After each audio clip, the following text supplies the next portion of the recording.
તો બીજી તરફ પોરબંદરમાં વેપારીઓ સામે થયેલ કાર્યવાહીને કારણે વિવાદ સર્જાયો છે, ત્યારે પોલીસ અધિકારીઓએ આ કામગીરી રજૂઆતના પગલે થઈ હોવાનું જણાવી વેપારીઓને કંડગત ન થતી હોવાનું જણાવ્યું હતું. ગઈ આઈજી સાહેબના લોક દરબારમાં જે આગેવાનો બોલાવવામાં આવ્યા હતા, પોલીસની કાર્યવાહીમાં માનનીય આઈજીસી સાહેબ તરફથી તમામ કામગીરી વખાણવામાં આવી. લોક દરબારમાં પણ લોકો તરફથી તમામ કામગીરી વખાણવામાં આવી હતી. પોલીસ પરત્વેની રજૂઆતો એ બાબતે 2 રજૂઆત હતી અને બંને રજૂઆત ટ્રાફિક સંબંધિત જ હતી.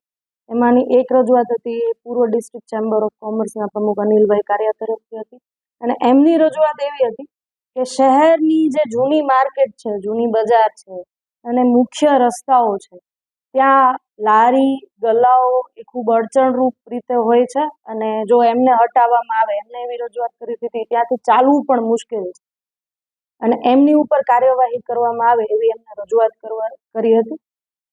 આથી લોક દરબાર બાદ સિનિયર અધિકારીઓને માનનીય એસપી શ્રીનો અમને આ બાબતે કાર્યવાહી કરવા સૂચન આપવામાં આવેલી હતી. એસપી શ્રીના સ્પેશિયલ ડ્રાઈવ માટે અમને કહેલું હતું. આ બાબતે અમે સિટી ડિવિઝન તરફથી સિટીના બંને પોલીસ સ્ટેશન કમલાબાગ અને કીર્તિ મંદિર બંનેને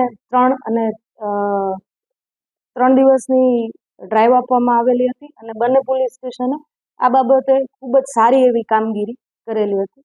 કીર્તિ મંદિર પોલીસ સ્ટેશનમાં મુખ્ય બજાર આવે છે, જે શહેરની જૂની બજાર છે, ખૂબ જ સાંકડી બજાર છે. હવે એ સાંકડી બજારમાં જે દુકાનો છે એ ઉપરાંતના જે લારી ગલ્લાઓ છે, જે મુખ્ય રસ્તાઓ ઉપર છે, જાહેર રસ્તાને ચોખ્ખા અડચણરૂપ છે, એમની ઉપર કાર્યવાહી કરવામાં આવેલી હતી. આ ઉપરાંત જે વેપારીઓને પોતાની દુકાન છે એ પોતાનો માલ વેચવા માટે એમણે દુકાનની ઉપરાંત એક લારી રાખવામાં આવેલી, એમના ઉપર પણ કાર્યવાહી કરવામાં આવેલ છે. ઉપરાંત દુકાનની ઉપર બોર્ડ હોય છે, એ બોર્ડ ઉપરાંતનું એક બોર્ડ એ લોકો રોડની વચ્ચોવચ્ચ આવે એ રીતે રાખે છે. એવા કોઈ બોર્ડ રાખ્યા હોય તો એમની ઉપર પણ કાર્યવાહી કરવામાં આવેલી છે. કલમ 285 અંતર્ગતની કાર્યવાહી કરવામાં આવેલી છે અને આમાં એવી કોઈ બાબત નથી કે અમે વેપારીશ્રીઓને હેરાન કર્યા હોય, કોઈને પરેશાન કર્યા હોય. જેવી એમની કાર્યવાહી કરવામાં આવી, તુરંત જ એમને નોટિસ આપવામાં આવી અને અમારી વહીવટી કાર્યવાહી બને એટલી ઝડપથી પૂરી કરી અને તમામ લારી ગલ્લાવાળાઓને અને વેપારીઓને હેરાન કર્યા વગર એમની કાર્યવાહી માટે એમને છૂટા કરવામાં આવ્યા છે. આ તમામ કાર્યવાહી પોલીસે જાહેર હિતમાં કરી છે, ટ્રાફિકના પ્રશ્નોને સંબંધિત કરી છે, ભવિષ્યમાં ટ્રાફિક છે વધુ સ્મૂથ થઈ શકે એના માટે કરી છે.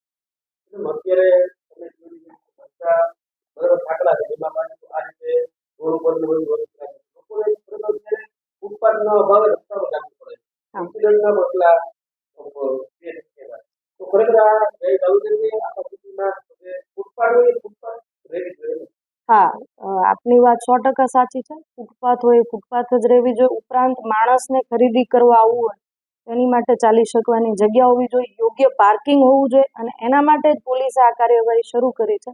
વધુમાં અમે તમામ વેપારી મંડળને એમના જે વોટ્સએપ ગ્રુપ હોય એમાં મેસેજ મૂકવાનું કહ્યું છે કે જો આપના ધ્યાનમાં એવા કોઈ વેપારી હોય કે જેમની પોતાની દુકાન હોય, આ ઉપરાંત એ લોકોએ બહાર લારી રાખેલી હોય અને અમે તો અમારા અંગત બાતમીદાર હોય તો અમને એવી પણ માહિતી આપેલી છે કે ઘણા વેપારીઓએ બહારની જે લારીઓ છે એ 10,000, 20,000 અને 30,000ના ભાડે આપેલી છે. તો એવી કોઈ પણ કાર્યવાહી હોય તો અમે તમામ વેપારીઓને 10 દિવસનો સમયગાળો આપ્યો છે કે આપની રીતે એ જે લારીઓમાં જે માલ સામાન પડેલો છે એમનું વેચાણ કરી નાખો અથવા તો આપની દુકાનમાં અંદર શિફ્ટ કરી લો અને 10 દિવસની મોહલત અથવા તો સમય આપ્યા બાદ અમે એમ કહ્યું છે કે 11મા દિવસે અમારી જે કોઈ પણ કાયદાકીય કાર્યવાહી છે અમે ફરી શરૂ કરીશું.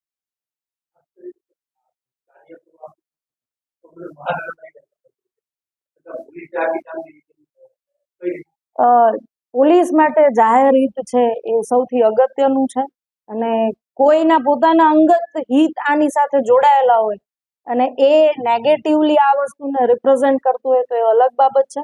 પણ પોલીસે તમામ કાર્યવાહી ટ્રાફિકની સમસ્યાઓને ધ્યાનમાં રાખી અને એ જે શહેરનું જે હેરિટેજ બજાર છે એ હેરિટેજ બજારમાં માણસો ખુલ્લી રીતે જઈ શકે, પોતાનું વાહન પાર્ક કરી શકે, પાર્ક કરીને ખરીદી કરી શકે અને પાછા સલામતીથી આવી શકે, એના માટે આ સંપૂર્ણ કાર્યવાહી અમે કરી. લોકોને ખાસ કરીને વેપારી ભાઈઓને મારો સંદેશ છે મીડિયાના માધ્યમથી કે આ કોઈ પણ કાર્યવાહી વેપારીઓને હેરાન કરવા માટે, લારી ગલ્લાવાળાઓને પણ ઇવન પરેશાન કરવા માટે નથી. આ તમામ કાર્યવાહી છે જાહેર હિતના સંદર્ભમાં છે.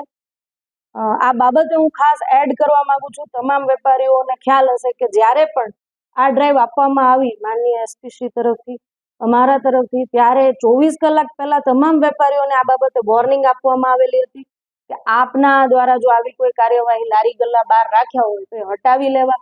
એ ન થયું ત્યારબાદ પોલીસે જે કોઈ પણ કડક કાર્યવાહી છે હાથ ધરી છે. એ આખું આ જે કાયદાકીય કાર્યવાહી થઈ એ ત્યારબાદ વેપારીના જે રજૂઆત હતી આગેવાનોની, અમારી જોડે આવેલા હતા ને એમને અમારી પાસે પૂરતો સમય માંગેલો છે. એ સમય અમે આપીએ છીએ, પણ સમય આપ્યા બાદ જાહેર હિતમાં ટ્રાફિકની કાર્યવાહી થવી આવશ્યક છે અને એ પોલીસ કરશે.